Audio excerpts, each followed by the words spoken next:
పహల్గామ్లో ఏం జరిగింది? అరగంటలోనే ముష్కరులు మారణహోమం సృష్టించేశారా? కేవలం 10 నుంచి 20 నిమిషాల వ్యవధిలోనే కాల్పులకు తెగబడ్డారా? దాడి జరిగిన తర్వాత అరగంటకు గానీ పోలీసులకు సమాచారం చేరలేదా? ఇప్పుడివే ప్రశ్నలు అందరిలోనూ వినిపిస్తున్నాయి. అమాయక పర్యాటకులను పొట్టన పెట్టుకున్న ముష్కరులు పక్కా ప్లాన్తోనే పహల్గామ్కు వచ్చినట్లు తెలుస్తోంది. 5-6 టెర్రరిస్టులు 3 ప్రదేశాల్లో ఒకేసారి కాల్పులకు తెగబడ్డారు. కేవలం 10 నిమిషాల్లోనే మారణహోమం సృష్టించారు.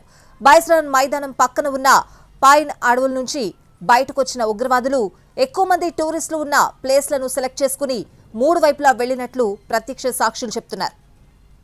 చేతిలో రైఫిల్స్తో ఉన్న ముష్కరులను చూసిన పర్యాటకులు బెంబేలెత్తిపోయారు. ప్రాణాలు కాపాడుకునేందుకు పరుగులు తీశారు. పర్యాటకులను అడ్డుకున్న టెర్రరిస్టులు వారి ఐడీ కార్డులు చెక్ చేశారు.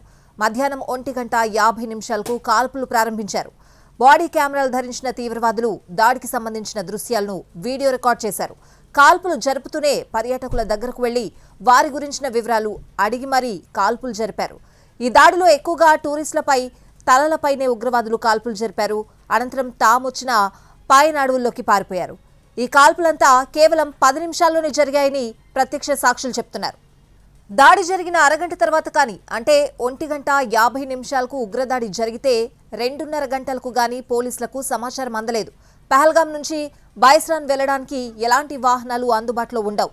వాగులు, బురదతో కూడిన రోడ్లు, అటవీ ప్రాంతం కావడంతో ట్రెక్కింగ్ చేయాల్సి ఉంటుంది. దీంతో పోలీసులు, సైన్యం రంగంలోకి దిగేందుకు ఎక్కువ సమయం పట్టింది. సహాయం అందేందుకు ఎక్కువ సమయం పట్టడంతో కొన ఊపిరితో ఉన్నవారు చనిపోయినట్లు స్థానికులు చెప్తున్నారు.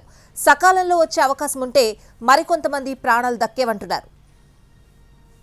అమాయకుల హత్యపై దేశవ్యాప్తంగా నిరసనలు వెల్లువెత్తుతూ ఉండడంతో భద్రతా వ్యవహారాల కేబినెట్ కమిటీ పాకిస్తాన్పై కఠినమైన చర్యలు తీసుకుంది. సింధు జల ఒప్పందాన్ని నిలిపివేసింది. అటారీలోని ఇంటిగ్రేటెడ్ చెక్ పోస్ట్ను మూసివేసింది.